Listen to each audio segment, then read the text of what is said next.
Estamos en Teherán, capital de Irán, el 19 de septiembre de 1976, poco antes de la medianoche.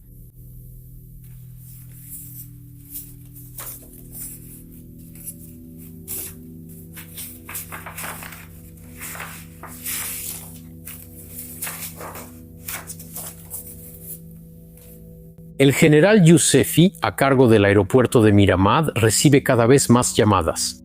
Los habitantes de Teherán observan un objeto en el cielo y lo reportan a las autoridades. Pero las pantallas de radar no muestran ningún eco. Yousefi sale de su oficina y constata por sí mismo la presencia del objeto en el cielo. Entonces llama a la base militar de Sharraki en Ahmadán, a 275 kilómetros al oeste, pero el radar de la base tampoco ve nada.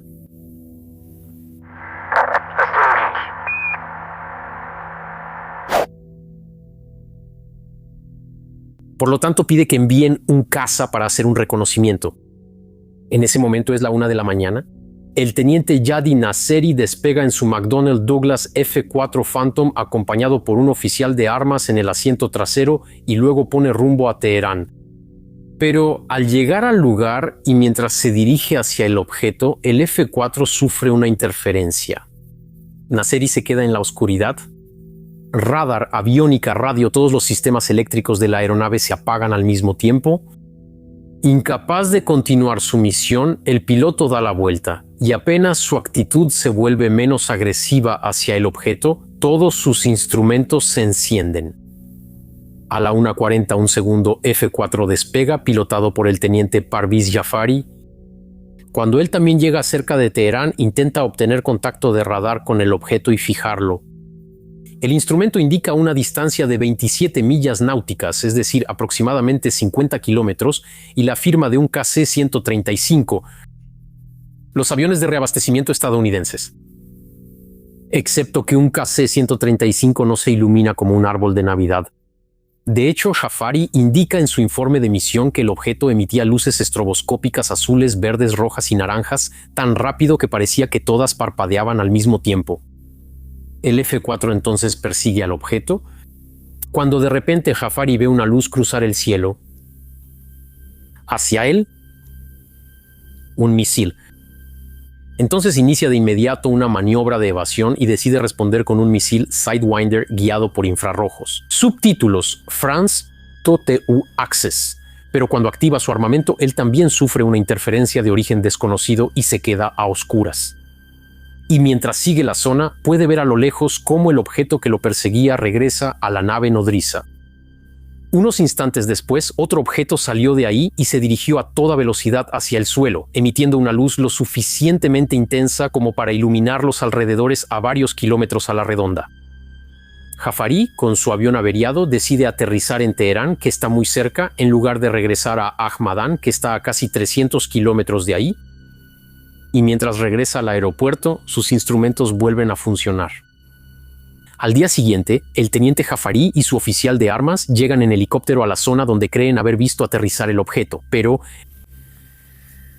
nada, aparte de la señal del transpondedor de un avión de transporte estadounidense y el testimonio de habitantes cercanos a la zona, quienes dijeron haber escuchado un ruido fuerte y un destello luminoso durante la noche.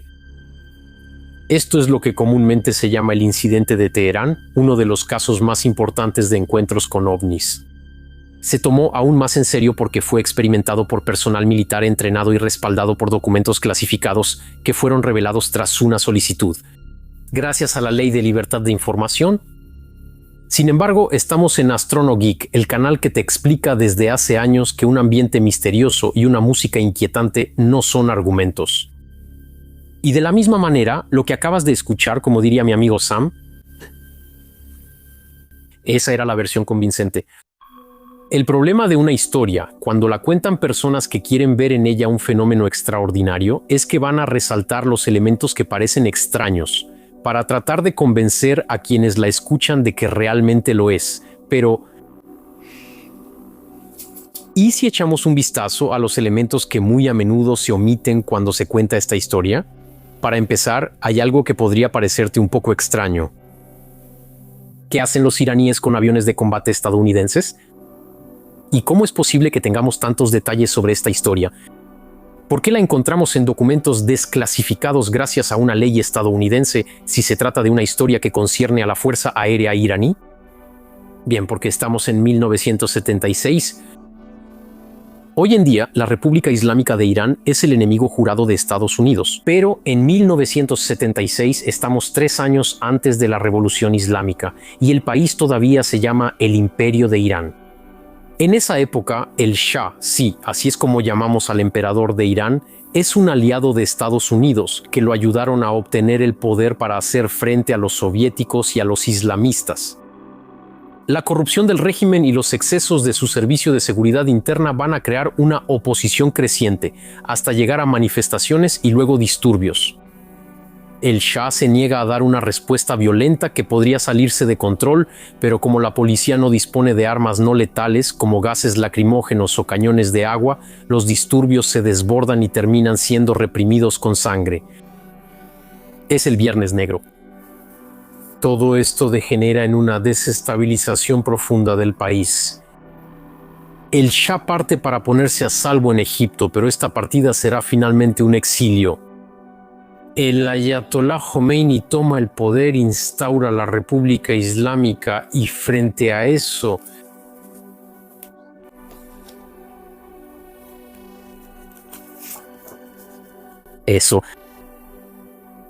el régimen republicano se parece un poco al de Groenlandia. Ya saben, donde todos pueden votar, pero solo el presidente puede postularse. En Irán, el Ayatollah se convierte en líder supremo. Bueno, ya de entrada, con un nombre así, se nota la gran democracia. Él tiene el control del ejército y de los servicios de seguridad. Un presidente es elegido por 4 años, pero el líder supremo tiene derecho de veto sobre los candidatos. En el mismo periodo, el gato se enferma de cáncer. Es recibido en Estados Unidos para ser tratado. El régimen islámico, que quiere ejecutar al gato, persigue a su familia y declara a Estados Unidos como el gran Satán y enemigo de la revolución. E Israel también, porque son judíos. La embajada estadounidense es asaltada y sus ocupantes son tomados como rehenes. El régimen se apodera de los documentos que se encuentran allí y saquea el edificio. Bueno, después de eso, todo sigue empeorando. Los gringos intentan conseguir el apoyo de Saddam Hussein para organizar un golpe de estado y destituir al Ayatollah. Eso sale mal. En fin, bueno, es un desmadre. Todo esto para decir 3 cosas. Primero, antes de 1979 y la revolución, Estados Unidos es aliado, suministra material a Irán y está presente en el país. Esto es especialmente útil para la CIA, que en ese momento se encuentra a las puertas de la URSS. Luego, los documentos estadounidenses de la embajada que fueron incautados por el régimen islámico y en particular los informes de la CIA, varios documentos relacionados con el incidente de 1976 que nos interesa hoy, se perdieron. Y para terminar, desconfíen de los revolucionarios. Cuando un país está desestabilizado, por lo general, son los que tienen más ambición los que toman el poder después. Y rara vez es para compartirlo. Bueno, pero me estoy desviando.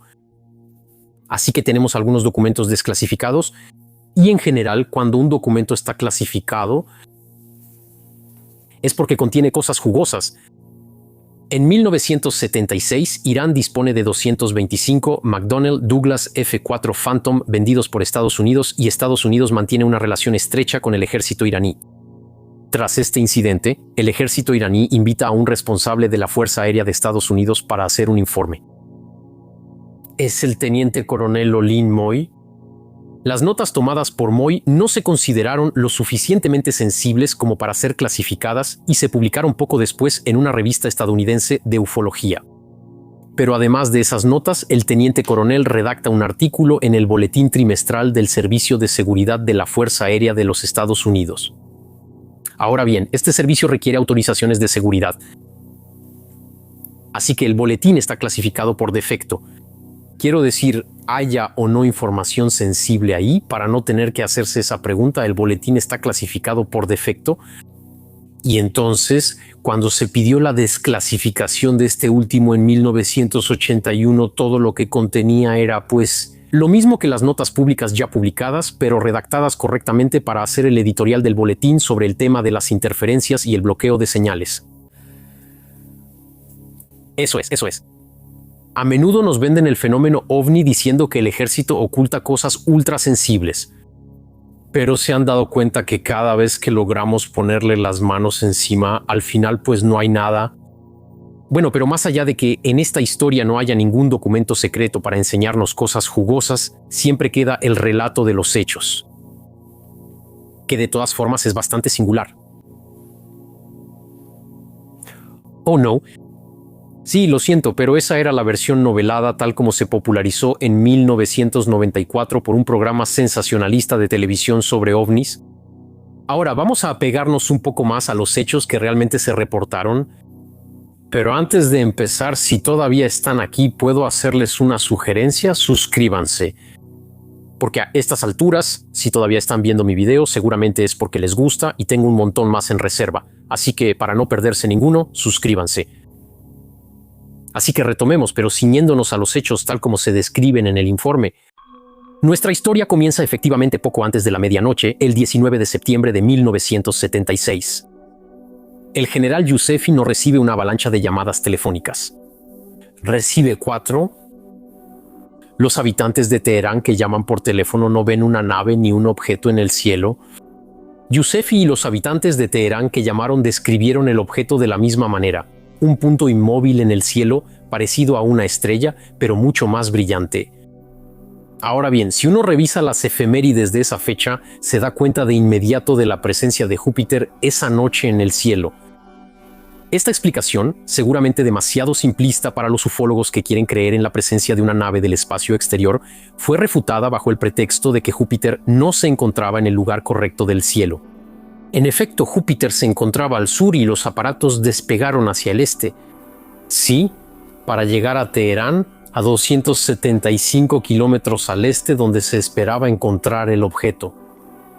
Pero las observaciones en Teherán sí se hicieron hacia el sur. Carajo, qué gimnasia mental estamos dispuestos a hacer para negar un hecho, es una locura. Luego, no puedo evitar notar que la descripción hecha por el piloto del segundo F-4, es decir, un objeto parpadeando de todos los colores al mismo tiempo, se parece mucho a esto. Eso es la estrella Sirio, con un zoom demasiado fuerte y completamente desenfocada que parpadea debido a la convección atmosférica. Una vez fuera de foco se puede ver claramente que tenemos prácticamente todos los colores. Entonces, claro, si conoces un poco mi canal y la astronomía, me vas a decir que los planetas no parpadean. Cierto. Pero en el cielo cerca de Júpiter esa noche encontramos a Capella, Aldebarán y también Betelgeuse. 3 estrellas, claro, menos brillantes, pero que parpadean, y que el piloto con el estrés podría haber observado en lugar de Júpiter. ¿Piensas que en este caso soy yo quien está haciendo malabares para negar la evidencia? Espera lo que sigue, porque lo que sigue en la historia es que el F-4 sufre interferencias cuando se acerca y todo se apaga a bordo. Les dije que Estados Unidos estaba muy presente en Irán en esa época.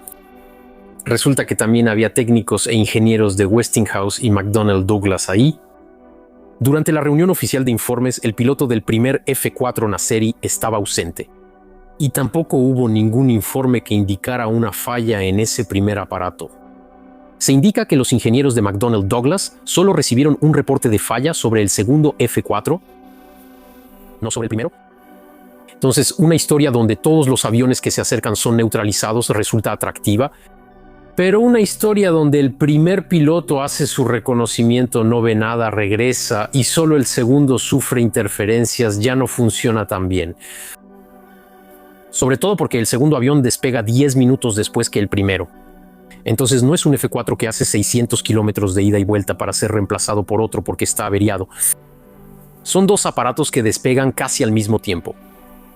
También notarán que desde hace rato hablo de interferencia, pero no se menciona interferencia en los diferentes documentos disponibles. El término interferencia fue introducido por el programa sensacionalista del 94. ¿Por qué? Porque cuando se habla de interferencia se implica una acción voluntaria de parte de alguien, y una interferencia además, pues no es eso. Aquí, de todos modos, estamos hablando de apagar todos los instrumentos eléctricos de un aparato a distancia. Eso no es poca cosa. De hecho, está totalmente fuera de alcance tecnológicamente en el 76, y entonces, bueno, eso implica que es obra de una tecnología desconocida. excepto que los técnicos de McDonnell Douglas son categóricos. El segundo F-4 enviado era conocido por sus problemas de fallas eléctricas intempestivas. Y el personal de la base también era notoriamente conocido por su incapacidad para solucionar el problema, porque llamaron a los ingenieros de McDonnell Douglas para que lo hicieran por ellos. Y eso no es lo único que les pidieron que arreglaran. Recuerden, en ese momento de la historia, el primer F-4 en realidad no tiene nada, y el segundo, antes de su falla generalizada, detecta un objeto en el radar. El radar le indica un eco a 27 millas náuticas con la firma de un KC-135, excepto que no. Ahí también es una invención del programa de televisión. El radar del F-4, que es un radar primario, así que solo devuelve un eco, no puede decir qué tiene enfrente, solo capta un eco con cierta intensidad y no fijó ningún blanco en absoluto. Pero, nunca. El aparato también estaba completamente fuera de servicio, simplemente no funcionaba, incluso en otros vuelos antes del incidente, y tuvo que ser revisado por los ingenieros de McDonnell Douglas. Otro elemento que no es insignificante, los pilotos y oficiales de armas enviados esa noche nunca habían volado de noche. Ese vuelo de interceptación nocturno es el único vuelo nocturno que hicieron estando asignados a la base de Cherokee. De hecho, en su informe, el oficial de la Fuerza Aérea de los Estados Unidos indica que los pilotos tuvieron dificultades para aterrizar porque no lograban ajustar sus gafas de visión nocturna. Y como nunca habían volado de noche, eso nos da una pista interesante sobre lo que sucedió después, es decir, el disparo de misil por parte del OVNI. De hecho, esa noche también estábamos en el máximo de la esencia de Especia y al final de las Dracónidas. Lluvias de estrellas fugaces que son conocidas por no ser muy numerosas, pero que pueden ser muy luminosas. Eso es una Dracónida. Ahora, imagina que estás a bordo de tu F-4 todo tu Mosi durante tu primer vuelo nocturno, que se supone que es una interceptación de una aeronave no identificada, y ves pasar eso. Entonces tal vez me digas que quizá vio pasar un bólido en el cielo o quizá no. Excepto que, no era el único. Esa noche, un bólido iluminó el cielo y fue reportado en varios lugares de los países mediterráneos, así como en Irán. Los bólidos son notoriamente conocidos por dar lugar a testimonios completamente erróneos sobre su distancia real. Los testigos siempre describen el resplandor como si aterrizara muy cerca, detrás de la montaña, detrás de la colina, etc. Algunos incluso se desplazan con la esperanza de recoger un bonito meteorito. Mientras que el meteoro se quema a cientos de kilómetros de ahí, pero como a menudo se mueve a 10 o 20 kilómetros por segundo, por su velocidad da la impresión de estar muy cerca. De hecho, es bastante curioso porque existen bastantes informes donde pilotos experimentados durante vuelos nocturnos han realizado maniobras de evasión repentinas. Al ver aparecer una luz que parece dirigirse hacia ellos pensando que son misiles o simplemente aviones, cuando en realidad se trataba de estrellas fugaces. Y entonces, cuando al día siguiente los pilotos hicieron un reconocimiento en helicóptero, el hecho de que no encontraron nada, aparte de testigos que también dijeron haber visto una luz en el cielo y escuchado ruido, en una zona donde aviones de combate pasaron a toda velocidad, y entonces el hecho de haber captado al mismo tiempo el transpondedor de un avión de transporte en realidad no tiene ningún interés. Resumiré. Estamos en Teherán, la capital de Irán, el 19 de septiembre de 1976, poco antes de la medianoche. El general Yousefi, encargado del aeropuerto de Mehrabad, recibe 4 llamadas. Algunos habitantes de Teherán ven un resplandor fijo en el cielo, donde se encuentra Júpiter. Las pantallas de radar no muestran ningún eco. Yousefi sale de su oficina y constata por sí mismo la presencia de una estrella más brillante de lo habitual. Entonces llama a la base militar de Cherokee en Ahmadán, a 275 kilómetros al oeste, pero el radar de la base tampoco ve nada. Sorprendente. Así que pide que envíen un caza para reconocimiento. En ese momento son la 1:30 de la mañana, el teniente Yadid Nasiri despega en su McDonnell Douglas F-4 Phantom acompañado por un oficial de armas en el asiento trasero. Luego pone rumbo a Teherán. Es su primer vuelo nocturno. Pero al llegar al lugar, Nasiri no ve nada. Y no pasa nada en particular. 10 minutos después llega el F-4 del teniente Parviz Jafari y su oficial de armas, para quienes también es su primer vuelo nocturno. Y el radar, que ya sabemos que no funciona, engancha algo a 27 millas náuticas. El F-4 entonces persigue al objeto, cuando de repente Jafari ve una luz cruzar el cielo. Como muchos otros testigos a cientos de kilómetros a la redonda, entonces inicia de inmediato una maniobra de evasión y decide responder con un misil Sidewinder guiado por infrarrojos. Excepto que el sistema eléctrico de su avión, que suele fallar, pues falla. Y mientras huye de la zona puede ver a lo lejos el bólido luminoso caer hacia el horizonte. Jafari, con su avión averiado, decide aterrizar en Teherán, batallando bastante porque nunca ha hecho un aterrizaje nocturno. Al día siguiente, él y su oficial de armas van en helicóptero a la zona donde creen haber visto que el objeto aterrizó. Pero pues no hay nada, aparte de unos testigos que vieron el resplandor y escucharon el rugido de los aviones de combate. Fin. Y como de costumbre, cuando uno investiga un poco, se da cuenta de que los elementos más fantasiosos de la historia no existieron o fueron presentados de manera que parecieran fantásticos. Los estudios realizados por el GEPAN sobre los reportes que recibe revelan que más de la mitad de los testimonios de ovnis resultan ser la Luna, Venus o Júpiter. Un comandante de aeropuerto no recibe formación en astronomía y un piloto de combate que nunca ha volado de noche no está mejor informado. Esta historia no contiene ningún elemento realmente extraordinario, apenas un puñado de coincidencias y ni siquiera son muy emocionantes.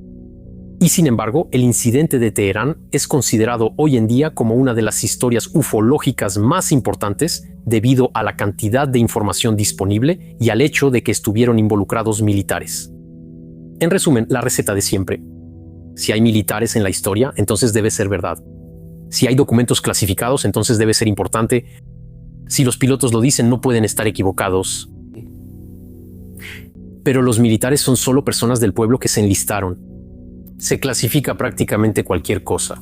Y un piloto principiante que nunca ha hecho un vuelo nocturno o que no tiene ningún conocimiento particular en astronomía y que además está bajo estrés, no va a identificar Júpiter o un bólido mejor que cualquiera asomado a su ventana.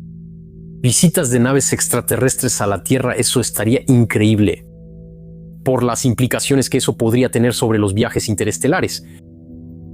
Pero aunque espero que sea verdad, no estoy dispuesto a creer cualquier cosa que apunte en ese sentido. Así que tengo que filtrar las historias de ovnis para descartar las identificaciones erróneas. Y el incidente de Teherán tiene todas las características de una pista falsa. Por lo tanto, me parece más razonable descartarlo. Así que mientras esperamos una mejor historia, miren al cielo, sean astronómicos. Y hasta la próxima.